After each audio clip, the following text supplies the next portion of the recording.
السلام علیکم ورحمۃ اللہ وبرکاتہ۔ الحمد للہ رب العالمین والعاقبۃ للمتقین والصلاة والسلام علی سید الانبیاء والمرسلین وعلی آلہ وصحبہ اجمعین، اما بعد۔ محترم ناظرین، سورہ طٰہٰ کی آیات کی تفسیر ہم کر رہے تھے۔ پچھلے درس میں آپ نے سورہ طٰہٰ کی آیت نمبر 73 تک کی تفسیر سماعت فرمائی تھی۔ آئیے آگے بڑھتے ہیں۔ اعوذ باللہ من الشیطان الرجیم۔ انہ من یأت ربہ مجرما انه من یأت ربہ مجرما فإن له جہنم لا يموت فیہا ولا یحیا۔ بے شک جو اپنے رب کے پاس مجرم ہو کر کے آئے گا، اس حال میں آئے گا کہ وہ مجرم ہوگا، فإن له جہنم، اس کے لیے جہنم ہے، لا يموت فیہا ولا یحیا، اس میں نہ تو اسے موت آئے گی اور نہ ہی زندگی اسے ملے گی۔ ومن یأتہ مؤمنا قد عمل الصالحات فأولئک لهم الدرجات العلی، اور جو اللہ کے پاس ایمان کی حالت میں آئے گا اور اس نے نیکیاں کی ہوں گی، نیک عمل کیے ہوں گے، فَأُولَٰئِكَ لَهُمُ الدَّرَجَاتُ الْعُلَىٰ، ایسے ہی لوگوں کے لیے بلند درجات ہوں گے۔ جنات عدن تجری من تحتها الانہار خالدین فیہا، ان کے لیے ہمیشگی والے باغات ہوں گے جن کے نیچے نہریں جاری ہوں گی، خالدین فیہا، اور اس کے اندر وہ ہمیشہ رہیں گے۔ وَذَلِكَ جَزَاءُ مَن تَزَكَّىٰ، اور یہ جزا اور بدلہ ہے اس شخص کا جو پاک ہوا، یعنی اس کے مستحق وہی لوگ ہوں گے جنہوں نے نیک عمل کیے، ایمان کی زندگی گزاری اور اپنے نفس کا تزکیہ کیا، اپنے آپ کو گناہوں سے پاک رکھا۔ وَلَقَدْ أَوْحَيْنَا إِلَىٰ مُوسَىٰ أَنْ أَسْرِ بِعِبَادِي فَاضْرِبْ لَهُمْ طَرِيقًا فِي الْبَحْرِ يَبَسًا لَا تَخَافُ دَرْكًا وَلَا تَخْشَىٰ۔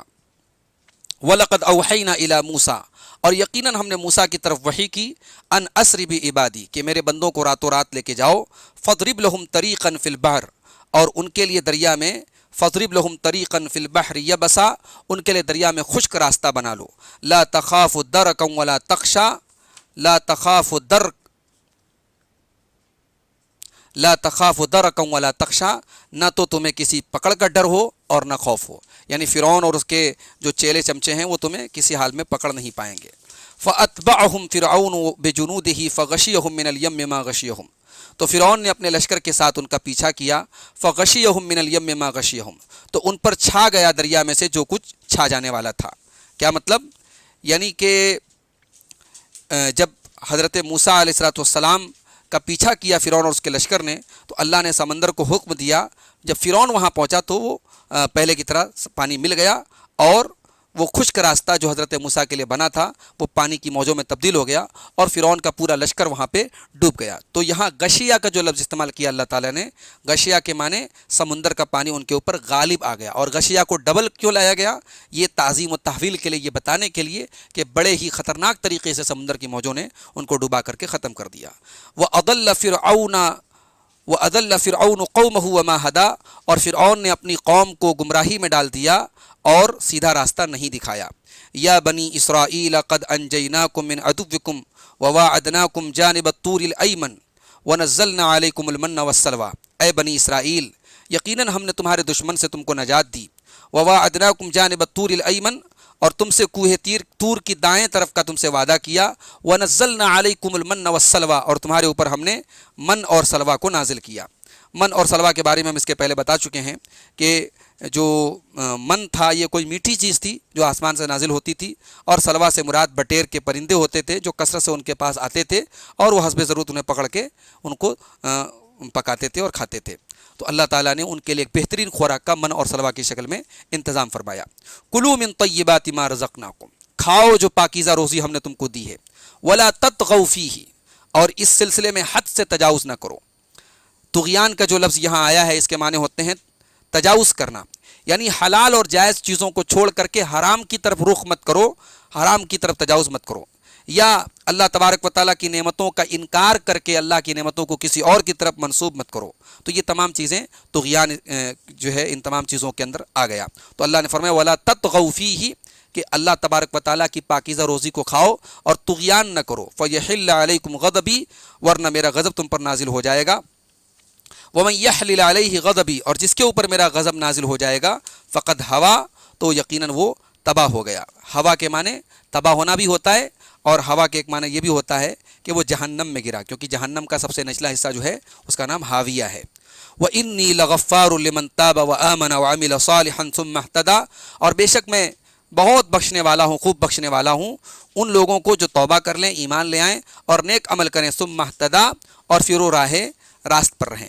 یعنی اللہ تعالیٰ کی مغفرت کا مستحق بننے کے لیے 4 چیزیں ضروری ہیں۔ پہلی چیز تو کفر سے، شرک سے اور گناہوں سے توبہ کرنا، دوسری چیز ایمان قبول کرنا، تیسری چیز نیک عمل کرنا، اور چوتھی چیز سیدھے راستے پر قائم رہنا، استقامت اختیار کرنا۔ تو یہ چاروں چیزیں جو ہے جب انسان کے اندر پیدا ہوں گی تبھی وہ اللہ تعالیٰ کیا کامیاب ہو سکتا ہے۔ وما اعجلک عن قومک یا موسیٰ، اے موسیٰ تجھے کس چیز نے اپنی قوم سے غافل کر کے تجھے میرے پاس جلدی لے آئی، تو جلدی کیوں چلا آیا؟ قال هم اولائی علی اثری وعجلت الیک ربی لترضی، حضرت موسیٰ نے کہا کہ اے اللہ وہ لوگ بھی میرے پیچھے پیچھے ہیں، اور اے میرے رب میں تیری طرف جلدی جلدی اس لیے آیا تاکہ تو خوش ہو جائے۔ میں اپنے رب سے ملاقات کے شوق میں تیز رفتاری سے اپنے ساتھیوں کو پیچھے چھوڑ کر کے تیرے پاس چلا آیا ہوں۔ قال فإنا قد فتنا قومك من بعدك وأضلهم السامري، اللہ نے فرمایا کہ اے موسیٰ ہم نے تیرے بعد تیری قوم کو آزمائش میں ڈالا، وأضلهم السامري، اور سامری نے انہیں بہکا دیا۔ حضرت موسیٰ کے بعد سامری نام کے ایک شخص نے بنی اسرائیل کو بچڑے کی عبادت پہ لگا دیا، جس کی اطلاع اللہ تعالیٰ نے موسیٰ علیہ السلام کو دی کہ سامری نے تیری قوم کو گمراہ کر دیا۔ یہاں فتنے کی نسبت اللہ تعالیٰ نے اپنی طرف کی کہ ہم نے تیری قوم کو فتنے میں ڈال دیا، تو یہ اللہ تعالیٰ نے بحیثیت خالق کے اپنی طرف نسبت کی ہے، ورنہ حقیقت میں اس گمراہی کا سبب سامری تھا، اور سامری کے ہی کہنے پر ان لوگوں نے یہ راستہ اپنایا تھا۔ فرجع موسیٰ الی قومہ غضبان اسفا، تو موسیٰ اپنی قوم کے پاس سخت غصے میں اور غمگین ہو کر کے لوٹے۔ قال یا قوم الم یعدکم ربکم وعدا حسنا، کہا کہ اے میری قوم کے لوگوں کیا تمہارے رب نے تم سے بہترین وعدہ نہیں کیا تھا؟ افطال علیکم العہد ام اردتم ان یحل علیکم غضب من ربکم، کیا اس کی مدت تمہیں بہت لمبی محسوس ہوئی؟ ام اردتم ان یحل علیکم غضب من ربکم، یا تم لوگوں نے یہ ارادہ کر لیا کہ تمہارے اوپر تمہارے رب کا غضب نازل ہو جائے؟ فاخلفتم موعدی، اور تم لوگوں نے مجھ سے وعدہ کر کے وعدہ خلافی کی۔ قالوا ما اخلفنا موعدک بملکنا، ان کی قوم کے لوگوں نے کہا کہ قالوا ما اخلفنا موعدک بملکنا، کہا کہ اے موسیٰ ہم نے آپ سے جو وعدہ کیا تھا اپنے اختیار اور کنٹرول میں ہم نے اس کی وعدہ خلافی نہیں کی ہے۔ وَلَكِنَّا حُمِّلْنَا أَوْزَارًا مِّن زِينَةِ الْقَوْمِ، بلکہ ہم پر قوم کے زیورات کا بوجھ لاد دیا گیا۔ فَقَذَفْنَاهَا، اور ہم نے انہیں ڈال دیا۔ فَكَذَلِكَ أَلْقَى السَّامِرِي، اور اس طریقے سے سامری نے بھی ڈال دیا۔ کیا مطلب؟ یعنی کہ فرعونیوں سے انہوں نے کچھ زیورات ادھار لیے تھے اور ان کے لیے جائز نہیں تھے وہ، لیکن انہیں جمع کر کے ایک گڑھے میں انہوں نے ڈال دیا، اور سامری نے بھی اس کے اندر کچھ ڈالا، اور پھر اس کے بعد اس سے ایک بچھڑا اس نے بنایا سامری نے، جس میں ہوا کے اندر باہر آنے سے ایک خاص قسم کی آواز پیدا ہوتی تھی، اور اس آواز سے اس نے یہ کہہ کر بنی اسرائیل کو گمراہ کرنا شروع کیا کہ یہ موسیٰ کا رب ہے، لیکن موسیٰ تو گمراہ ہو گیا ہے کہ وہ پتہ نہیں کس سے ملنے کے لیے کوہ طور پہ گیا ہے، جبکہ یہ تمہارا بھی رب ہے اور موسیٰ کا بھی رب ہے۔ تو وہی بات یہاں قوم کے لوگوں نے کہی کہ قالوا ما اخلفنا موعدک بملکنا، کہ اے موسیٰ ہم نے اپنے اختیار سے تیرے وعدے کی وعدہ خلافی نہیں کی ہے۔ ولکننا حملنا اوزارا من زینۃ القوم، بلکہ ہم پر زیورات قوم کے جو بوجھ، زیورات قوم کے جو بوجھ لاد دیے گئے تھے انہیں ہم نے ڈال دیا۔ فقذفناها، انہیں ہم نے ڈال دیا۔ فکذلک القى السامری، اور سامری نے بھی ان کو ڈال دیا۔ فاخرج لهم عجلا جسدا له خوار، تو سامری نے ان کے لیے ایک بچڑا نکال کر کے کھڑا کیا جس کے اندر سے آواز نکلتی تھی۔ فقالوا هذا الہکم والہ موسیٰ فنسی، کہا کہ یہ تمہارا بھی معبود ہے اور موسیٰ کا بھی معبود ہے، لیکن موسیٰ علیہ السلام بھول گئے ہیں۔ افلا یرون الا یرجع الیہم قولا، کیا یہ نہیں دیکھتے کہ یہ بچڑا ان کی بات کا جواب بھی نہیں دے سکتا؟ ولا یملک لهم ضرا ولا نفعا، اور نہ ہی ان کے لیے کسی قسم کے نفع اور نقصان کا مالک ہے۔ تو اس طریقے سے حضرت موسیٰ کی قوم بچڑا کی عبادت میں لگ جاتی ہے۔